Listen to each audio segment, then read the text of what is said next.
Une ancienne rockstar devenue scientifique et homme d'affaires va mystérieusement disparaître. Son dernier coup de fil est des plus énigmatiques, il est passé au 911 alors qu'il conduit sur l'autoroute et il déclare, entre autres, qu'O.J. Simpson est innocent. Mesdames et messieurs, ouvrez vos chakras et attachez vos ceintures, nous allons entrer dans la 4e dimension, en route vers l'une des affaires les plus passionnantes qui ait jamais existé aujourd'hui, la triste histoire de Philip Taylor Kramer.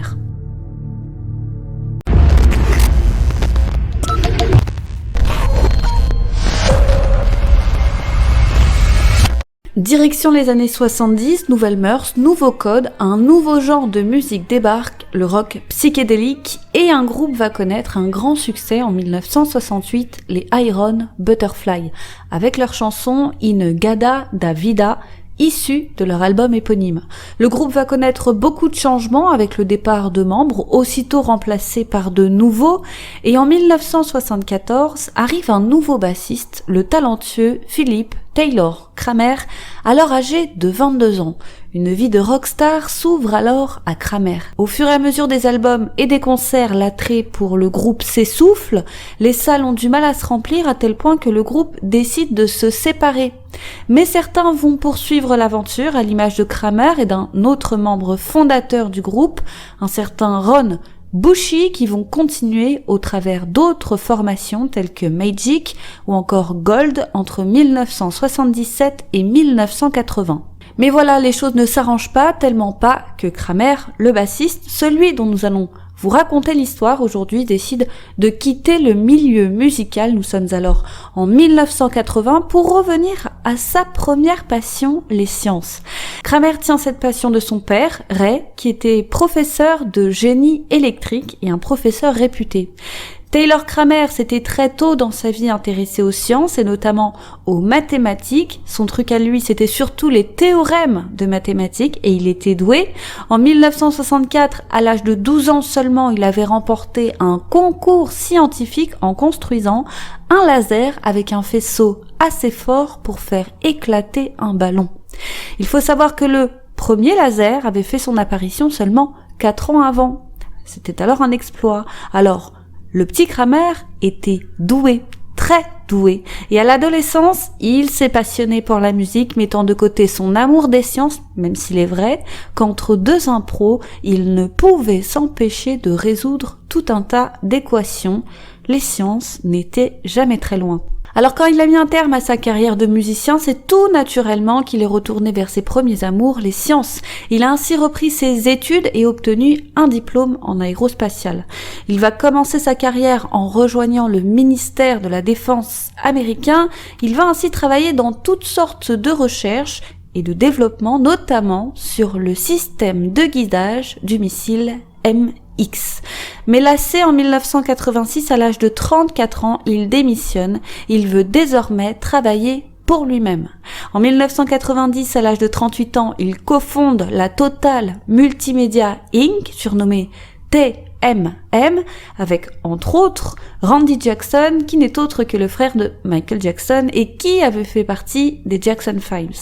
Et cette société informatique sera l'une des pionnières en matière de CD-ROM et en particulier en matière de technologie de compression de vidéos. Mais ce n'est pas tout, Kramer s'est également fortement impliqué dans d'autres domaines de l'ingénierie informatique comme les systèmes de reconnaissance faciale, se forgeant ainsi une réputation de génie des mathématiques et de l'informatique.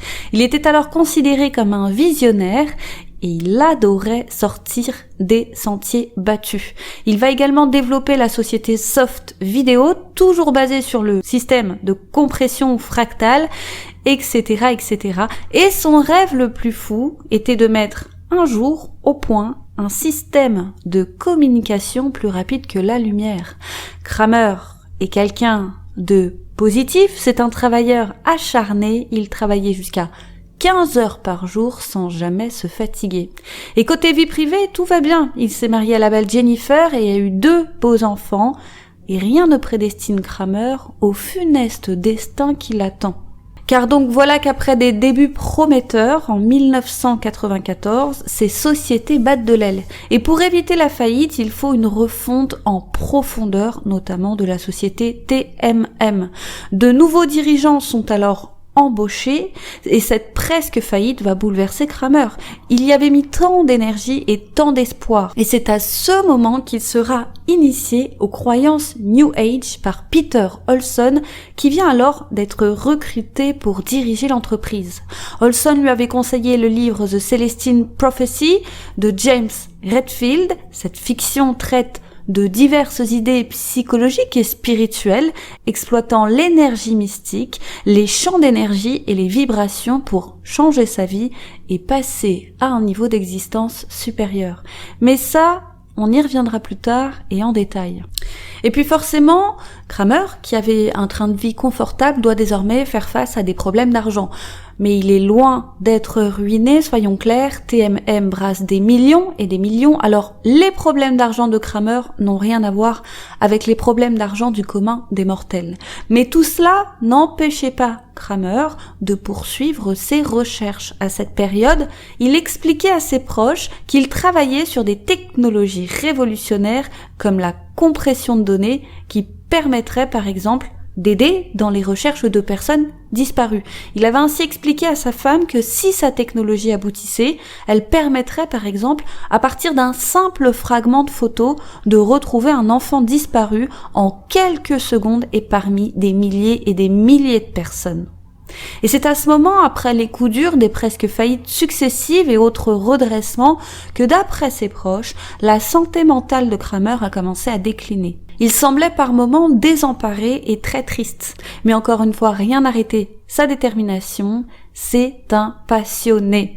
Alors il poursuivait encore et toujours ses recherches, toujours avec acharnement, et happé par ses recherches, il ne dormait presque plus. Avec toutes ces nouvelles connaissances New Age qu'il avait appris sous l'impulsion du très décrié Peter Olson, il s'était mis en tête de trouver une corrélation entre ses travaux informatiques, la spiritualité et des théories inhabituelles sur la gravité, poursuivant ainsi les recherches de longue date de son père, Ray Kramer, qui est donc, je le rappelle, un chercheur réputé. Les recherches du père et du fils visaient à discréditer les théories d'Albert Einstein sur la relativité générale et la force gravitationnelle. Ray Kramer pensait que ce qu'il appelait les ondes de gravité pouvaient fournir le monde en énergie et propulser les vaisseaux spatiaux dans la galaxie, et ce, plus vite que la vitesse de la lumière. Or, les scientifiques pensent que c'est tout simplement impossible, car la vitesse maximale que l'on peut atteindre, selon eux, c'est justement celle de la lumière. Ce que contestent le père et son fils. Et Kramer devenait obsédé par ses recherches. Il est persuadé d'être à 2 doigts d'une découverte révolutionnaire. Et toujours dans les mois qui suivent la réorganisation de TMM, il va connaître des changements d'humeur inhabituels. Il pouvait être très triste et la seconde d'après être le plus heureux des hommes, comme ça, sans raison apparente. Et chose plus troublante, il semblait devenir de plus en plus paranoïaque. Il avait même dit à sa femme qu'il voulait déménager pour une maison entouré de hauts murs, car selon lui, on lui voulait du mal à cause de ses recherches. Et puis il commençait à dire des choses étranges à ses proches. À son père, il avait dit par exemple « Dieu est un scientifique parfait et le chaos est un ordre parfait ». À sa sœur, il avait dit « Tu dois être centré. Si tu es centré sur toi-même, alors tu seras sauvé lorsque la supernova se produira et qu'elle viendra. » En d'autres termes, il croyait en une apocalypse qui allait bientôt se produire. Il était sûr que, dans 4 ans, à l'époque de ses déclarations, une supernova, qui est donc l'implosion d'une étoile en fin de vie, allait détruire la planète. Et ses recherches, basées en partie donc sur celles de son père, étaient censées sauver la planète, et son temps était compté, ce qui le stressait davantage. À un ami rebelote, il déclare « Apprends la beauté de l'œil qui voit toutes les merveilles du monde, et qui est pourtant aveugle à lui-même. Et la différence est entre le jour et la nuit. » À son père, un jour, il avait donné un jouet pour enfant, un jouet en plastique bon marché, et Kramer lui avait dit de manière cryptique que cet objet était une pure merveille et qu'il était d'une importance capitale. Il a expliqué à son père qu'il ne pouvait pas comprendre mais que tout allait bien se passer. Son père, étonné, avait inspecté le jouet mais force est de constater que c'était un jouet rien de plus normal, sans particularité notable. Et Kramer, depuis qu'il s'est ouvert à la spiritualité et à ce courant New Age qui venait à l'époque d'arriver, il s'est mis à beaucoup méditer et à accorder une grande importance à son développement psychologique et personnel. Si aujourd'hui on connaît bien le développement personnel et ses théories New Age, à l'époque, au milieu des années 90, c'était inédit et même vu d'un très mauvais œil. Et Kramer va expliquer qu'au cours de ses méditations, il avait pu parler avec Dieu et aussi avec des extraterrestres. Et Kramer commençait à voir des signes mystiques derrière n'importe quelle scène de la vie quotidienne et ses croyances impactaient son travail. Parce que Peter Olson, par exemple, avait une façon peu conventionnelle de gérer la société TMM. Il avait par exemple, avec la bénédiction de Kramer, recruté un conseil spirituel au sein de l'entreprise informatique pour améliorer les énergies au sein de la société. Et trop c'est trop pour les associés de Kramer. Le 10 février 1995, son associé, Dan, le prend entre quatre yeux et lui parle longuement. Il lui explique qu'il perd la tête et que son comportement est de plus en plus irrationnel. Et Kramer s'était défendu et lui avait expliqué qu'il pouvait lui prouver par A plus B que tout ce qu'il dit, ce n'est pas de la folie. Mais Dan l'avait convaincu. Il avait convaincu Kramer de se reprendre et lui avait dit « Tu vas m'appeler demain et après-demain et on va discuter et on verra par la suite. » De cette façon, Dan voulait observer et suivre de près la santé psychologique de son associé. Et le lendemain de cette conversation, Kramer l'a effectivement appelé et tout semblait bien. Il l'a même appelé le surlendemain. Mais rien n'arrête Kramer en randonnée avec sa femme Jennifer le lendemain de cette petite réunion informelle. Le 11 février 1995, il voit de nouveau un signe mystique. Alors que le couple est en haut d'une colline, ils avaient une vue dégagée.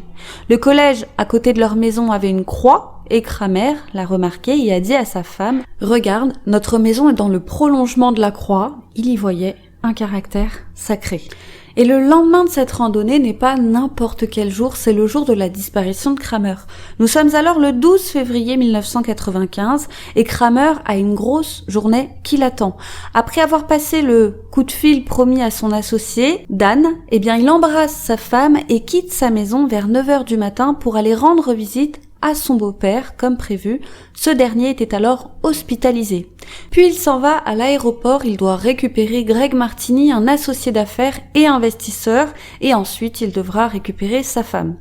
Kramer arrive tôt à l'aéroport de Los Angeles, bien avant que Greg Martini n'atterrisse. Il arrive à 10h07, se gare dans le parking, et au lieu de récupérer Greg Martini, il s'en va brusquement. Après être resté environ 45 minutes dans l'aéroport. Et on ne sait absolument pas ce qu'il a fait tout ce temps à l'aéroport.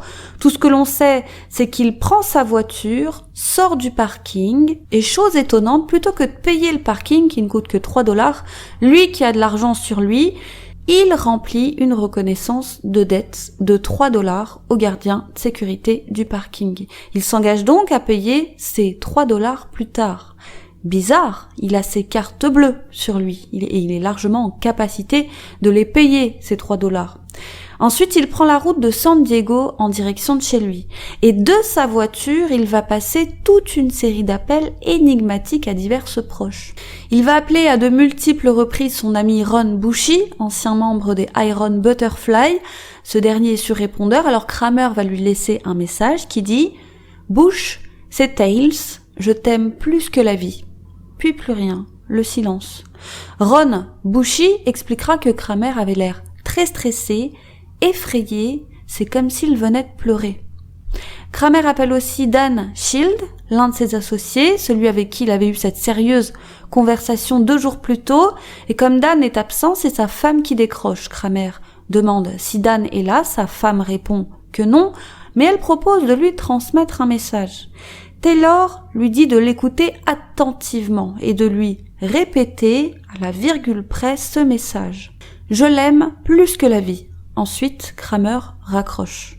Kramer va ensuite appeler sa femme à plusieurs reprises. Il lui dit d'appeler Greg Martini, l'investisseur, lui dit que quelque chose de grave vient d'arriver et que de ce fait, Greg Martini et elle doivent se rendre à un hôtel où il viendra les récupérer plus tard. Il explique aussi qu'il a une grosse surprise pour elle sans entrer dans le détail. Il lui dit qu'il lui expliquera quand il la verra. Puis il la rappelle et lui dit qu'il l'aimera toujours et qu'ils se retrouveront de l'autre côté. Intriguée, sa femme va essayer de le rappeler plusieurs fois, mais sans succès. Et 1 heure après le dernier appel passé à sa femme, il va composer le 911, le numéro d'urgence, alors qu'il est à 16 km seulement de son domicile. Et voici l'appel.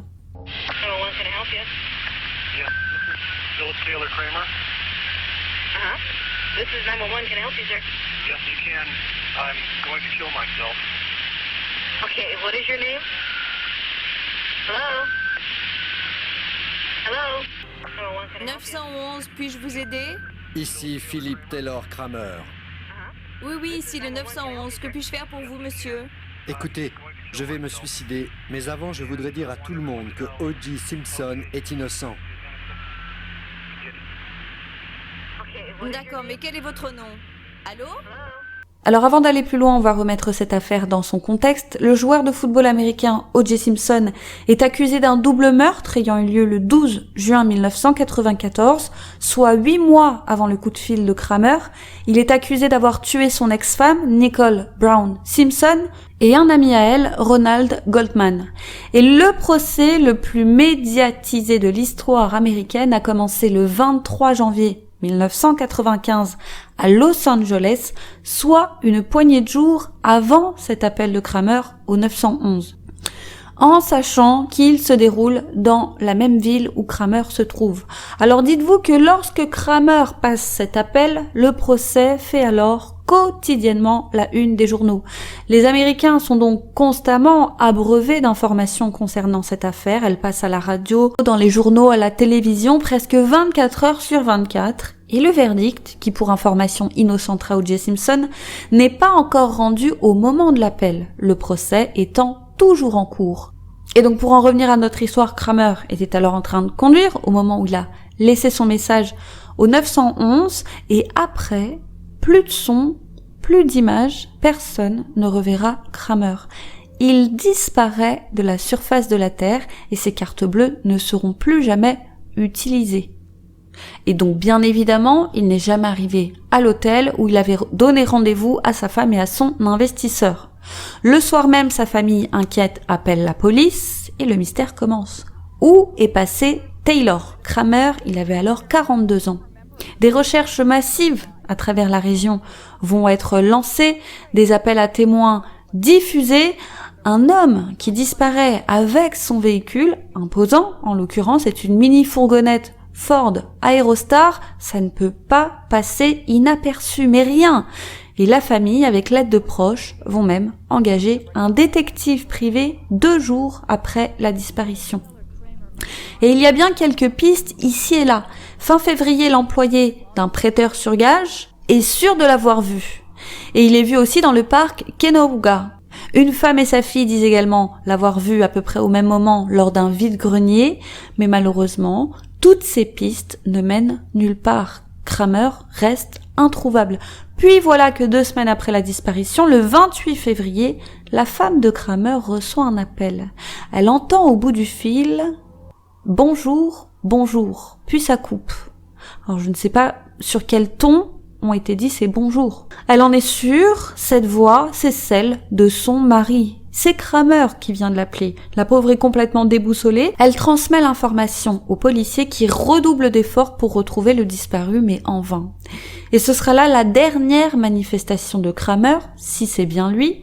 En tout cas, plus personne n'entendra jamais parler de lui. Avec le temps, les recherches intensives vont s'arrêter et les policiers pensent, il est vrai, de leur côté que le pauvre homme a dû mettre fin à ses jours, alors que sa famille se raccroche à l'appel du 28 février. Ils en sont sûrs, il est toujours vivant quelque part. Surtout Ray, son père, qui a expliqué aux policiers que son fils, plusieurs mois avant sa disparition, lui avait dit que si un jour il lui disait vouloir attenter à sa propre vie, il ne faudra surtout pas le croire. Cela voudra dire au contraire qu'il est en danger et qu'il a besoin d'aide.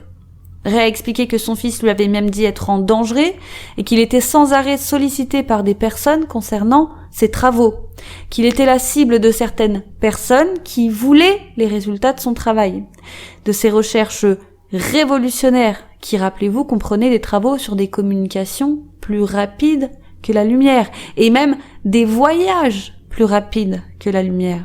Et Ray était même impliqué dans certains de ses travaux. Alors il sait de quoi il parle et non, son fils n'était pas parano comme semblait le penser d'autres proches. Il explique n'avoir compris que plus tard tous les messages mystérieux et cryptiques de son fils, notamment ce jeu en apparence banal. Tout cela était, selon lui, des appels à l'aide codés. Et même si elle stagne, cette affaire extraordinaire ne tombe pas pour autant dans l'oubli. Au contraire, c'est un mystère qui va tenir en haleine les Américains des années durant. Et des dizaines de reportages vont être faits. La disparition sera abordée dans la plus célèbre émission de faits divers américaine, America's Most Wanted, dans l'espoir de le retrouver. On en parlera aussi sur le plateau d'Oprah Winfrey, partout. Mais force est de constater que personne ne sait rien. Et bien évidemment, chacun ira de sa théorie. Et c'est ça qui rend cette affaire exceptionnelle. C'est le contexte et toutes les théories qui vont émerger. Certains parlent d'une élimination pure et simple. Rappelons que Kramer a travaillé indirectement pour le ministère de la Défense, contribuant à l'élaboration du système de guidage du missile MX, dont ses recherches sont encore à ce jour secret défense. Il avait même dû signer une clause de confidentialité et respecter ainsi le secret défense. Probablement avait-il accès à du matériel et des informations top secrètes. Alors certains se disent que peut-être que Kramer a été éliminé parce qu'il en savait trop sur des secrets d'État. Après tout, ce ne serait pas la première fois que quelqu'un est éliminé car il en sait trop. Et peut-être qu'il était persuadé qu'on le suivait parce qu'on le suivait vraiment. Autre raison pour laquelle il aurait été éliminé, ce serait dans le cadre de ses activités professionnelles. On découvre que Kramer avait récemment travaillé sur l'analyse d'une vidéo que le FBI et le DEA lui avaient confiée dans le cadre de l'affaire O.J. Simpson. Encore une fois, en savait-il trop ? Et puis a-t-il des informations qui prouvent qu'O.J. Simpson est innocent ? On sait rétrospectivement qu'O.J. était quelqu'un de violent, il a plus tard été impliqué dans des affaires graves et violentes, il a fait de la prison, ce qui fait qu'à ce jour, une majorité d'Américains pensent qu'il était effectivement responsable du meurtre de sa femme. Femme qui avait passé de longues années à contacter la police pour des violences conjugales à son encontre, et rétrospectivement, on sait aussi qu'O.J. ne doit son salut qu'à une équipe d'avocats en or platine, la crème de la crème. Par exemple, c'était 900 personnes qui avaient été présélectionnées pour être jurées. Et tous avaient dû répondre à un questionnaire, plus de 240 questions. Et la moitié des sélectionnés, à la question « Les violences conjugales intrafamiliales sont-elles acceptables ?», avaient répondu « Oui ». Donc tout avait été étudié à la loupe par les avocats d'O.J. Simpson pour maximiser leurs chances de réussite. En tout état de cause, la piste de cette vidéo sera brandie et je n'ai rien trouvé de plus détaillé concernant cette vidéo. Autre hypothèse encore, la détresse mentale. Kramer avait au fil des mois qui avaient précédé sa disparition eu des discours de plus en plus incohérents et empreints de mysticisme. Il était devenu paranoïaque, persuadé qu'on le suivait. Or, les recherches ont montré que Kramer n'avait aucun ennemi. Il n'était impliqué dans aucune affaire louche, aucune transaction commerciale louche. Personne n'avait rien à gagner à le voir disparaître. Alors peut-être a-t-il fait, par exemple, une fugue dissociative qui l'aurait amené à partir loin des siens, ne se souvenant peut-être même pas de sa vie d'avant, comme on l'a vu et revu dans nombre de disparitions mystérieuses, et notamment sur cette chaîne.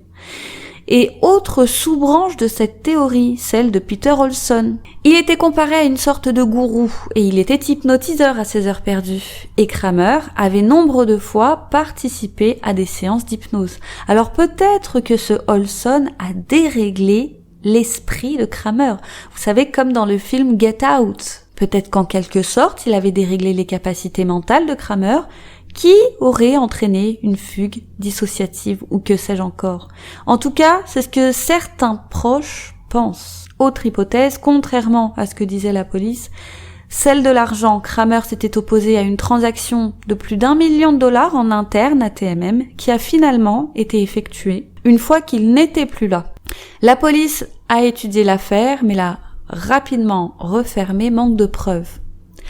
Et lorsque la famille a demandé au comité de TMM de les aider à financer le détective privé pour les aider dans les recherches, le comité avait refusé. Et qui dirigeait ce comité ? Peter Olson, le bon ami et presque mentor de Taylor. Il avait justifié ce refus en expliquant qu'il avait eu une apparition de Taylor. Ce dernier méditait tranquillement en haut d'une montagne et il réfléchissait à sa vie. Alors pourquoi avoir besoin d'un détective privé selon lui ? Ce qui avait laissé Dan et Tom, les associés de Kramer, sans voix, qui avaient, eux, alors décidé de personnellement participer au financement du détective privé recruté 2 jours après la disparition. Autre hypothèse, et accrochez-vous, celle des extraterrestres. Et oui, Kramer aurait peut-être été enlevé ou éliminé par des extraterrestres. Selon les adeptes de cette hypothèse, Kramer, qui il est vrai était un génie des sciences et qui travaillait sur des technologies de pointe et même révolutionnaires selon ses dires, avait peut-être effectivement découvert des technologies très avancées.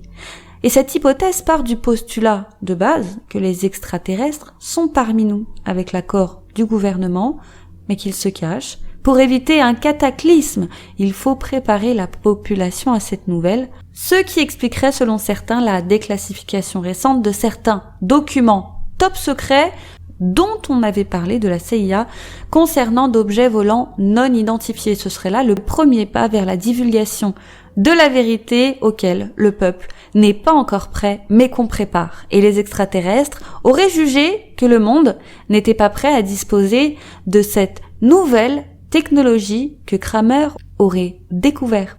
Peut-être que cette technologie était trop dangereuse et qu'elle mettrait en danger notre espèce. Et plus encore, d'autres espèces. Souvenons-nous qu'il travaillait sur des technologies de transmission et de voyage plus rapides que la vitesse de la lumière qui auraient permis de se déplacer d'un bout à l'autre de la galaxie. Autre hypothèse, Kramer serait quelque part en train de léviter, il aurait atteint un autre état de conscience. Ce qui nous renvoie vers le fameux livre dont je vous ai parlé plus tôt, La prophétie célestine, qui, et j'ai fait exprès de garder cette information pour ce moment précis du récit, s'appelle en France La prophétie des Andes, qui est un livre très connu, que beaucoup, et j'en suis sûre, d'entre vous ont lu. Il a été un best-seller à travers le monde. Dans ce livre, sorti en 1993, soit 2 ans avant la disparition de Kramer, on suit le récit d'un homme qui traverse une période de transition dans sa vie. Il a trouvé un manuscrit maya, il entame un voyage au Pérou pour trouver et comprendre une série de 9 idées spirituelles, contenues donc dans cet ancien manuscrit d'une ancienne civilisation. Ce livre, La prophétie des Andes, parle d'éveil spirituel et de synchronicité, des synchronicités qui n'auraient pas de hasard et qui, si on fait bien attention, nous guideraient. Alors je vais vous raconter un exemple de synchronicité tout à fait personnel, donc que j'ai vécu. Un jour, j'étais dans le tram et je pensais. J'étais collée à la vitre du tram et je pensais au piano. Je venais d'acheter un piano il y a peu de temps. J'avais passé beaucoup de temps à apprendre les rudiments, puis je m'en étais lassée. J'en jouais, si on peut appeler les choses ainsi, de moins en moins, et je me faisais la réflexion à ce moment-là, dans le tramway, que je devais peut-être m'y remettre, parce que ça me faisait du bien. Le son des notes m'apaisait. Et en réfléchissant, je regardais dans le vide en direction d'une poubelle située à l'arrêt de tram, et d'un coup, une brise de vent a soulevé les pages d'un magazine qui se situait sur cette poubelle, ça devait être un magazine féminin, et les pages ont tourné jusqu'à s'arrêter sur une image de piano. Et j'avais trouvé ça fou. La probabilité que le tram qui était en mouvement se soit arrêté à cet endroit, que le vent se lève à ce moment, qu'il pousse les feuilles jusqu'à cette page, que je regarde dans cette direction, et qu'il était justement en train de penser à un piano, je m'étais dit, waouh! Ça, par exemple, c'est une synchronicité dont le livre La prophétie des Andes parle, quand les événements se synchronisent comme par magie pour vous indiquer des choses, vous permettant de vous guider, de vous élever. Et pour la petite histoire, je n'ai pas continué le piano par paresse. À la suite de cette péripétie, je m'étais mise à chercher des signes partout. Et un ami à moi m'avait dit que c'était ridicule d'en chercher partout. À force de chercher, oui, tu vas forcément toujours en trouver, me disait-il. Et j'en étais arrivée à la réflexion que ces signes devaient venir à moi. Et qu'en tout cas, je devais arrêter d'en chercher partout et de toujours tout interpréter. Aujourd'hui, j'ai une observation tout à fait passive des choses et parfois, de rares fois, je me dis « Ah, ça, c'est un signe ». Alors peut-être que Kramer, lui, est allé un peu trop loin dans la réflexion, comme moi au début, et qu'il s'est, sans mauvais jeu de mots, peut-être cramé le cerveau. Ou qu'au contraire, il était sur le chemin de l'illumination, de l'éveil. Donc pour mieux comprendre la théorie de l'autre état de conscience, il faut se plonger dans le livre. Et je vais essayer de faire au mieux parce que, je dois vous le dire, je ne l'ai pas lu, ce livre. Donc soyez indulgents si je me trompe. Le protagoniste rencontre un historien qui s'intéresse lui aussi aux manuscrits et c'est le début de bien des péripéties. Et attention, pour ceux qui souhaitent lire le livre plus tard, je vais le spoiler. Alors allez directement au minutage qui est indiqué sur l'écran si vous ne voulez pas être spoilé. Donc le personnage doit suivre 9 sortes de commandements et si on les suit bien, on atteint l'évolution spirituelle ultime, la sagesse ultime, ça passerait par la méditation et elle permettrait la disparition physique de la personne car la personne contrôle les forces énergétiques et c'est ce qui arrive au personnage du livre, il disparaît physiquement et s'en va vers un autre niveau de conscience. Il existe plusieurs niveaux de conscience. Le premier, selon les croyances de Kramer, représente, et puis les croyances New Age, représente le stade de sommeil profond. Le deuxième niveau de conscience est celui du rêve. Le troisième, c'est l'état de veille, quand l'activité cérébrale est légèrement supérieure à celle des 2 stades précédents. La quatrième se produit lorsqu'on est dans un état méditatif. On dit qu'on entrevoit l'âme, c'est-à-dire qu'on passe à un point de vue observateur, sans chercher à contrôler les pensées. Et on va tout de suite passer à la dernière. La dernière, c'est l'éveil total. Nous sommes alors connectés à l'intelligence infinie et le moi personnel devient le moi universel. Et donc, dans ce livre, le protagoniste réussit et disparaît, faisant corps avec l'énergie universelle. Et qui a disparu? Et qui croyait à tout ça? Kramer. Alors, aurait-il réussi à réaliser le dernier commandement du livre? Bref, des théories, il y en a beaucoup et beaucoup sur cette disparition, des loufoques, des moins loufoques. Et tout ça ne fait qu'amplifier le mystère entre le gouvernement, la CIA, les extraterrestres, le mysticisme, etc., etc. Tout le monde y va de sa théorie. En tout état de cause, l'officier de police Chuck Carter, en charge de l'enquête, a déclaré « Quelque chose s'est passé dans la tête de Kramer au terminal de l'aéroport. Quelque chose qui l'a fait se détourner de ce qu'il devait faire. Et je vais vous dire, je n'ai aucune idée de ce que c'est. Ce type n'avait pas d'ennemis, c'était un père de famille dévoué, et je l'ai vérifié. Quoi qu'il se soit passé dans sa tête à l'aéroport, ou tout ce qui s'est passé à l'aéroport, un jour on l'apprendra, et peut-être de sa bouche. Et sachez que depuis, le mystère a été résolu. En 1995, soit 4 ans après la disparition de Kramer. Le 29 mai 1999, des photographes à la recherche de vieilles épaves de voitures qui se trouvaient au Decker Canyon, près de Malibu, en Californie, ont entrepris de fouiller le canyon en survolant la large zone pour leurs clichés. C'est ainsi qu'ils ont fait la macabre découverte. Dans un coin escarpé du canyon, ils trouvent une fourgonnette avec des restes squelettisés, restes qui appartiennent à Kramer. Voilà où était Kramer tout ce temps. Et il est mort d'une blessure à la tête qui serait due à la violence de la chute de son véhicule. Et après examen, les policiers en ont conclu à un suicide probable. Et il l'explique, toujours les policiers, qu'il se serait tué à cause de ses problèmes d'argent. Alors voilà ce qu'il s'est officiellement passé. Mais il y en a un qui n'y croit pas, c'est le père de Kramer, Ray. Trop facile tout ça pour lui. Souvenez-vous de ce que son fils lui avait dit quelques mois avant sa mort. Que si on le retrouve suicidé, c'est alors qu'on l'a tué. Que c'est là un meurtre déguisé selon Ray. Ce que son ami, des Iron Butterfly, Ron Bushy, pense aussi. Lui qui est toujours resté très proche de son ami a déclaré que Kramer avait sérieusement été menacé parce qu'il venait de faire une percée dans cette nouvelle technologie sur laquelle il travaillait. Selon lui, il en savait trop et de ce fait, il a été éliminé et sa mort n'est qu'une simple mise en scène. Une chose est sûre, Taylor Kramer aura connu un destin incroyable. De rockstar, il est passé à génie de la technologie pour terminer par être l'acteur de l'un des plus grands mystères des années 90 qui continue encore à ce jour à faire couler beaucoup d'encre. Et vous, qu'en pensez-vous? A-t-il sombré dans la folie? En savait-il trop? Était-il poursuivi? Épisté?